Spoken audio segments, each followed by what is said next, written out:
All right. I'm here again. It's Wild Bills podcast number 43. It's been a few weeks, and for that I apologize. I've been off the horse for a little bit, but I am back with some more off-the-cuff takes about the Chicago Cubs. I've done nothing but watch them this entire time. I just haven't really put a lot of time off to the side to make something like this. So for that, I apologize. So let's see. How long has it been? Oh, man, I wish I had that pulled up. It's been a little while, so I guess we'll pull up that information. In the meantime, we'll start off with today's sponsor, that being summertime. The weather's heating up. It's time to sit outside in the sun and let yourself fry. Don't forget the sunscreen. Summertime is meant for all of us to have a good time, to be outside with our friends, barbecuing, respecting each other's spaces. And, I mean, I live in Southern California, so every single day of the year is like summertime. But for those of you in the Midwest, all my friends, this is our time to shine. Summer 2025 is upon us. Go out there and act a fool. So, getting right into just where I'm at, just a quick update. I know there's a lot of stuff going on here in LA. Thanks to the one of you that have reached out and checked on me. I'm doing all right. I think the media is really blowing it out of proportion. It's definitely not burning to the ground. There's not anything like super crazy going on in the entire city. At least not anything super out of the ordinary. We're used to, like a baseline level of civil unrest, and that's kind of just what makes LA LA. 365 days a year. No, it's crazy out here. I'm not going to turn this into like a whole political thing, but I am a first generation Mexican American. Both my parents were legal citizens. So yeah, I have opinions about this and about the whole political landscape that I'll really keep to myself, but for you at home, you can safely assume what they are, and I will say yes, that's exactly what I think. So we'll keep it right moving into sports. The great equalizer, because we all love sports, right? The Chicago Cubs coming off 2 series losses against 2 of the better teams in the league, the Philadelphia Phillies and the Detroit Tigers. I think that's a great measuring stick of where we are, and that is not a place where we can comfortably rely on this team to get us through some of the better teams in the league. So the whole MLB power rankings having us in the top 3, I don't think so. I think we're the top 10 definitely. I think we might be like right in the middle of it. And on our best days, we can beat anyone. But, I mean, yesterday's game, the series finale, the rubber match against the Phillies, that we went out there with Justin Turner at first and Vidal Brujan at center instead of PCA and Michael Busch, who have been doing super well. It just doesn't make any sense why we're sending out a lineup like that when we have the ability to make a statement against a good team. And then historically, Ben Brown not being good in the first inning. He told you right away that he's not going to have a good day. 3 runs in the first is not good. And I don't understand why it took like the 5th inning to get somebody up in the bullpen. That's just my quick rant about the most recent thing that I've seen. That first game against the Phillies, I knew even with the Cubs tying it up and going to extra innings, they were never going to win that game. So there's just been a lot of games where it feels like they've been going out without a fight. There's obviously we can say that the umpires gave some pretty unfavorable calls in the Detroit series. I actually didn't really get to see any of those games because I was working that entire weekend. But it's like champagne problems to be complaining about this after 7 straight series victories. But the last series that we lost was also 2 consecutive series, being against the San Francisco Giants, who are in a tight NL West race against the Dodgers and the Padres. They're keeping it competitive, and it was also against the New York Mets, who are obviously leading the NL East with the $25 billion that they're investing in their team. Who would have thought that investing money in your team leads to leading the division, So I think we're really feeling the effects of not having a rock-solid starter like Shota. Thankfully, he's on the track to come back. I haven't really heard much from Javier Assad. That'd be a cool guy to have come back. Justice Steele is obviously missed. And the state of the team, like I've been saying, I don't know if I really rely on them to be able to push us through a playoff push. And again, that's champagne problems because currently the Cubs sitting are at 41-27. They're 5 games up on the second place St. Louis Cardinals, which is also like something that I've really appreciated about the season. The Cardinals can win, I think it was 7 in a row. The Brewers won maybe like 8 in a row. They're still at least like 5-6 games out.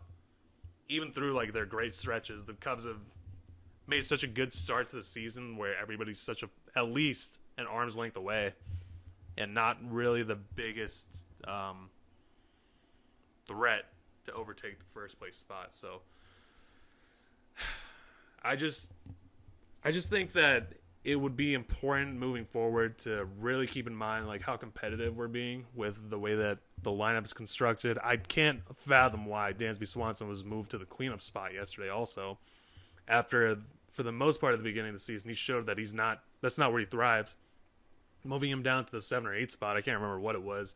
He started hitting at a 300 level and started hitting home runs. And I think with Dansby, him just being in a comfortable spot is so important because he's going to give you what he gives you on defense. And if we're able to get him going offensively at the plate, I think that'll be a huge asset to the team. So it's a big head scratcher as to why the lineup was constructed the way that it was yesterday. I think basically punting away, to paraphrase what somebody else said on social media. Sorry if I completely stole your point. Punting away the series finale was, I mean, did we really need to save our bullpen for the Pittsburgh Pirates coming into town? I think that's kind of dumb. And I think it would have made a lot more sense to try to get this series here in Philadelphia. But that's 6 straight series losses against the Philadelphia Phillies. So I got to I got to call myself an idiot for Peyton. Your Phillies totally own the Chicago Cubs as of recently. We suck, and you guys are winners. So that's for you, Peyton. Brooks, I had to go to your wedding, so got to save the date up on the fridge. Anyways, that's really all I got about the Cubs. We got 4 games at Wrigley against the Pittsburgh Pirates. I think we also have the Brewers coming in immediately afterwards. Milwaukee, and then we have the Seattle Mariners. So I foresee them bouncing back. I think we could easily sweep the Pittsburgh Pirates, especially at home. The Brewers, I think that's another 2 out of 3. I'm just keeping it more realistic with things. I'm not just going to say they're going to sweep every single team because they've shown that they're not going to. And the Mariners, I think, will take that series also. So thankfully, we'll see them be able to catch up on a rest day on Monday after hopefully taking 4 out of 4 against the Pittsburgh Pirates. Being home will probably be super nice for the entire team too. So that's what I got for the Chicago Cubs. And those are my thoughts. Bullpen has been solid as rock. So they heard me talking trash earlier in the season, and they've taken it to heart. So shout out Drew Pomeranz. Totally did not think he was going to come back into the league, and he's done nothing but impress. Porter Hodge will come back off the IL pretty soon. And Daniel Palencia. I know he blew that save. I can't even remember what team it was against, but it was pretty egregious, and then he's come back and not given up very much ever since. And Ryan Presley has also done super well after having that disastrous extra inning appearance against the San Francisco Giants. So ever since then, I think that was like the low watermark point of the season for the bullpen. And then ever since then, I think their ERA's sub 0.8 or right about 0.8. So that's super cool to see. So that's encouraging as long as we can dig deep and find someone to be able to take over a starting pitching spot where throw them out there and you can assume that they're going to give you a quality start. I know Boyd has been doing super good. What was that fool's first name? Matthew Boyd. Colin Ray has been okay. I know he's kind of regressed a little bit, but he'll give you a solid start most of the time.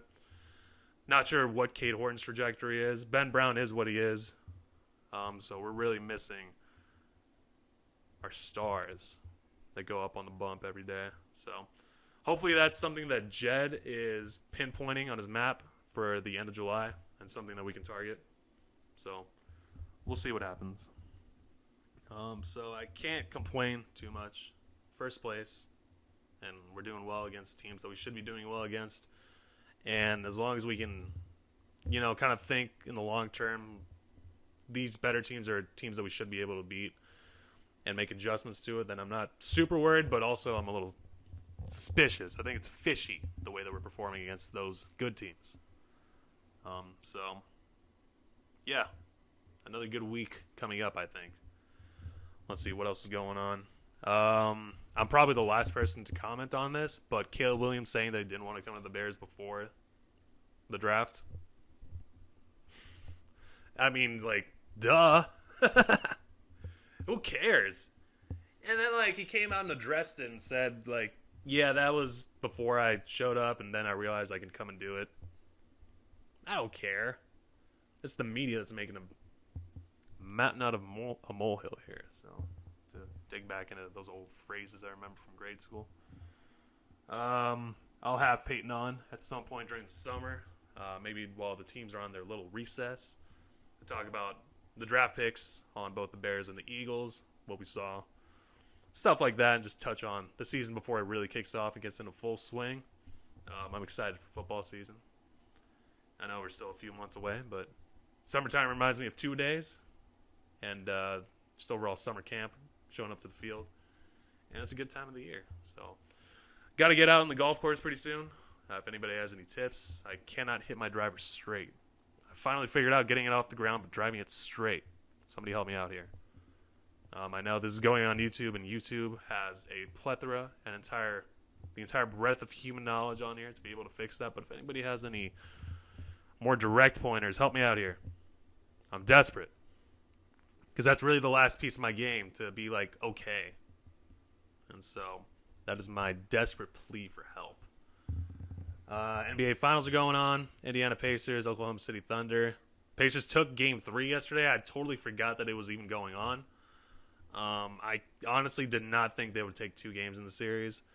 And then again, nobody thought they were going to take any games in any series. So this would be a incredible run that they're going through. And normally I wouldn't really care for any Indiana teams. I don't care for Indiana in any capacity whatsoever. But the way that they're able to overcome these large deficits in the last closing minutes of the games, you can't hate on that. That's incredible. So I wouldn't be upset if they won. I've kind of been rooting for Alex Caruso on the Oklahoma City Thunder. I don't think that team's going to get any worse in the upcoming years. So this might be just their first crack.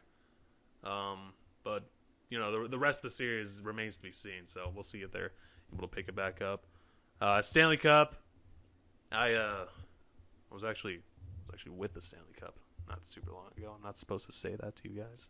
I signed an NDA, but whatever. I was around it, and I had a very privileged conversation with the keeper of the cup, and we agreed the Florida Panthers are looking real good, and they took a 2-1 lead in pretty commanding fashion in Game 3, and so I think the Panthers might take this again and be back-to-back champions, and Connor McJesus will have to wait another season. That's my prediction for the 2 big championship rounds going on right now. It's a good time of the year. It's right up there with October, where all the sports are going on at the same time, for one of my favorite times of the year for sports. So yeah, nothing but good things. Any other updates? I started going to a acting class, the Garage over here in North Hollywood. So shout out to my friend that I met at the gym, Freedom. He got me on and invited me into the space. It's an awesome space. I've been, the only experience I've had before that was going to an improv class, and that was super cool. So this is a little similar. It's pushed me out of my comfort zone, and I'm happy to be in that space. And who knows, maybe I'll make something out of myself after all. So, yeah, that's all I got for today. Wild Bill 43. Can't believe I've done it this many times. It's been fun every single time. I like speaking into my little camera, and hopefully those of you at home that are listening are enjoying it also. So, Good week coming up for the Cubs, I believe. So we'll have Peyton on at some point in the near future. And thanks for listening. This has been the Wild Bill Podcast, and for now, it's over.